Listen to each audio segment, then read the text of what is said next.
Welcome to my Hebrew channel, Mila Baraika. I'm doing a series of studies that derive from the Silver Scroll. We're not going to look much at the Silver Scroll today, but we will be looking a lot at the Shiloah Chronicle. That is that big stone tablet found on the inside wall of Hezekiah's tunnel. So, an interesting study here, and I'm looking at just actually how one of the words it's used 3 times in the Chronicle. And we'll see how it's also used in Hebrew writings, Hebrew scriptures.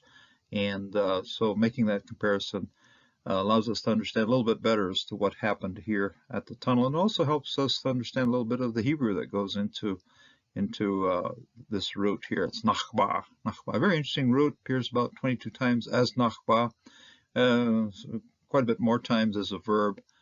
So it appears as a noun and a verb. And so we're going to look at both of those forms of Nachba. And this is the tablet. It's a meter wide, about half meter tall. It's in the museum over there in Istanbul, a source of irritation to the Israelis now that the Turks still are holding on to it. But I think that's probably what's still going to happen. I don't know if anything will change in that regard.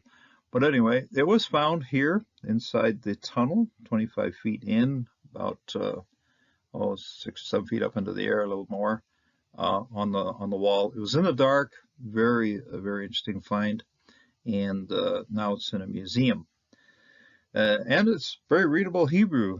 The script and everything's very clear. And we're looking at 3 of the words on here, Hanachba, here at the front, very first word of the tablet. Also somewhat into the tablet, and also halfway into the tablet, same root again. So let's take a look at what this root means. And here I have it a little bit more detailed. Nachba, hanachba. Here it's hanachba, hanachba, nachba. So the opening, the tunnel, the tunnel. So and it's based. We're going to start the study on the basis of how it's used as a verb. So we're getting into the verb here. Out of Isaiah 36, verse 6, and this is one of the, I picked this one for the first time through because here it is in our tunnel, the tablet, Hanachba, Hanachba. Here's the paleographic form of the things. Hey nun kaf kof bet hey. Okay, hey nun kof bet. It starts out also in here and also over here. Oh. There's a third time that I don't have up here, but here it is in our passage in Isaiah 36 verse 6. It's found in here, O nachba, okay, and the opening, cutting open, slicing open, piercing. It's very descriptive, and this is probably one of the reasons I used it the first time out. Hey, you're trusting on the staff of this broken reed on Egypt, which is when a man supports himself on it. When it comes into the palm of his hand, he pierces it. Yes, such is the Pharaoh, the king of Egypt, to all who trust in him. The word trust actually appears twice here. Batach. Where is it? Yeah. Here it is, huh? Batach, batach. Okay. Hine batach, batachta. You trust in. Al mishanet. Mishanet, that is the staff, Mishanet ha kena, of this broken, rishot, shattered. Okay. Oh, this reed. Okay, kanach. Okay, yeah, the reed is kanach. That's the. Got to remember the kof is something that's tall and skinny. Okay, so hakanach, the reed. Harutsha, haruchu, harutzutz. It's a harutzutz. All of these words are just super descriptive. And what it is the reed. It's a staff. It's supposed to be a symbol of power. No, it's all kind of shattered. It's battered. It's got funny points on the end of it. Somebody has twisted it over, and now instead of something you can hold on to, it's something that's going to puncture your hand. Isaiah, this one, demonstrative pronoun here. Who and what is this reed that is all shattered here? Rutzutz. It is Al Mishraim, which is Egypt. Asher Ye Samech. Samech is, and the Samech here, if you take I should have put here a paleographic version. I could have had one out of here, supposedly. and just put a paleographic version of the samik. And the samik is something that's a scaffold, something that holds things up. Only used as a verb in Hebrew scriptures, but here it is used as a verb. You're holding up, you're holding onto this thing, okay? Shemech, ish, alav, a man on it, okay? And this is on this particular reed right here. Babo, the bekafa, and it goes into his kaf, okay? Kaf is the palm of the hand, okay? Most people translators just put the hand here, but it is the palm of the hand. Bekafo, okay?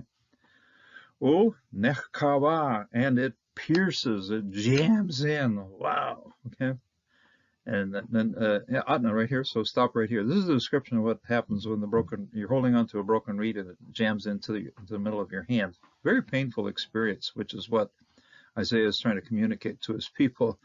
Don't trust Egypt. It's going to be a very painful experience. Can, yes, thus, or yes, or thus. How do I put it here? Such, okay. Oh, yes, such, okay. Ken. Pharaoh, Melech Mishraim, king of Egypt. I think Mishraim was over here, yeah, Mishraim, so Mishraim and Mishraim, it's a dual, that's the way Egypt is said. Probably based on the fact that it has two banks of the Nile, so Mishraim, le kol, to all, botehim, those who trust in Allah, on it, okay? So this is then to all trusting in it. This is the plural participle form here of those trusting in it, trusting in Mishraim. Okay? You're going to get your hands punctured doing that. So the tunnel that you have here into the stone it's made by puncturing through the rock by nachwa, okay, nachwa into the rock.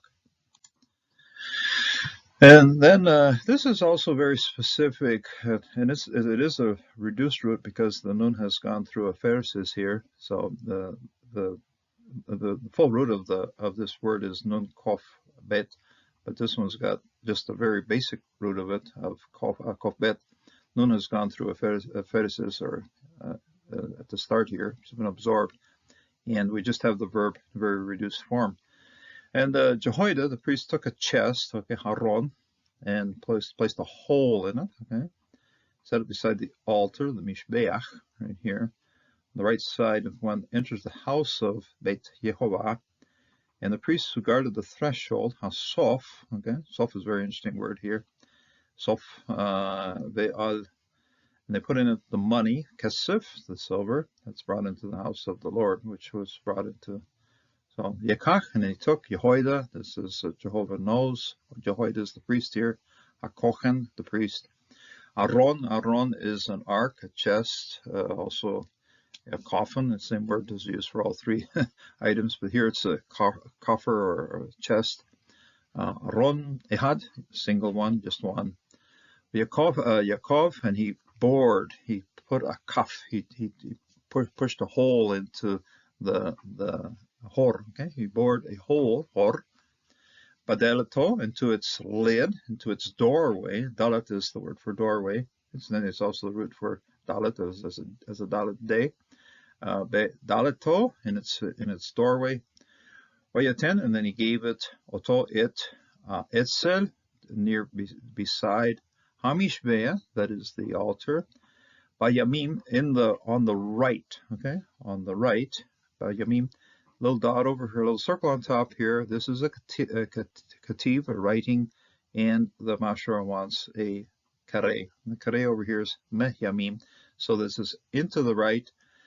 They might not have liked the into the right because it looks a lot like Benjamin, and so to sort of correct that out, they just put in Benjamin, from the right, okay, from the right side.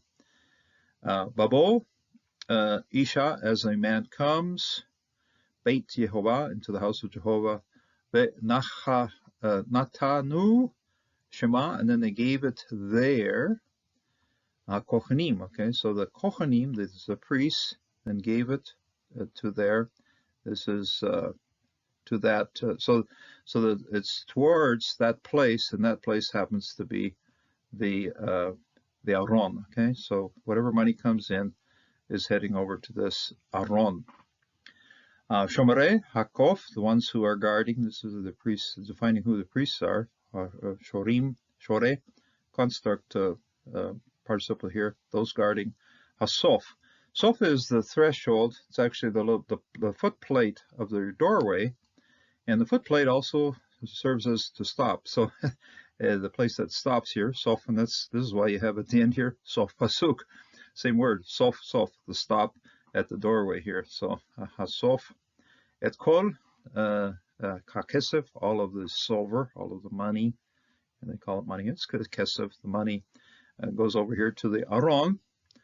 Muvah, bein, beit Yehovah, that which was coming to the house of Jehovah. So when the people would come with their offerings, the priests would meet them and then direct either the people going or the priests also bringing it in and placing it into this aron. And this was here to do repairs on the temple. And we have all the nations, V'yareh goyim sadecha kol mechalachim kavodecha. And then the nations will all see your righteousness, and the kings of the and all the kings of your glory. V'yakro lecha Shem, and they will call to you a name hadash, a new name, asher pi Yehovah Kaveinu, will cut it open for you. In other words, you're silent. The Lord wants your mouth open to express His glory. So this is a promise that comes on the basis that, and the mouth, the Lord literally slices open your mouth so that you can say things. Okay, very graphic way of stating it. You've been tight-lipped about it. Now the Lord opens that mouth for you. And the one that's used quite often is 22 times in the Genesis, mostly in Genesis, sometimes a little bit further on, but and see it even in Genesis 1, see it also in Genesis in the sequence here of the male and female coming to the ark. So 2 by 2, okay, Shanaim, Ba'u, and they come, and Bo al Noach, 2 by 2, they come to Noach, to Noah, El ha Teva, to the ark, Zakar v'Nachva. Okay, this is male and female. Okay, I'm not going to get into describing. Well, it's something that has a tunnel. Okay, so Nachwa, v'Kasher. And as it is said, Shiva, or as it's ordered, just as Shiva ordered Elohim et Noach, has ordered Noach to do this for bringing all these animals together. Okay, so Zakar v'Nachva, very well known root here as to those who are brought. And this brings us back to the silver scroll, and we have Yevarecha, Yehovah, V'Shemorecha, Yair Yehovah, Fanav Alecha, V'Yechunecha, Yetze Yehovah, Fanav Alecha, V'Yeshem Lecha, Shalom. The Lord bless you and keep you, Shemer. We've seen Shomare in our passage here of the priests who are guarding the footplate of the temple. Same verb here, Shemorecha. Yair, Yehovah, Fanav, he will see his face, he will make his face shine, Alecha, on you, and he will be gracious to you. It's the only reflexive one of the priestly blessing, but it is reflexive here, and he will be merciful to you. Yesheh, and then he will lift up, Yehovah, Fanav, his countenance, his face towards you, and then place on you peace. Lord bless, and Lord give you peace in this day. Until the next time.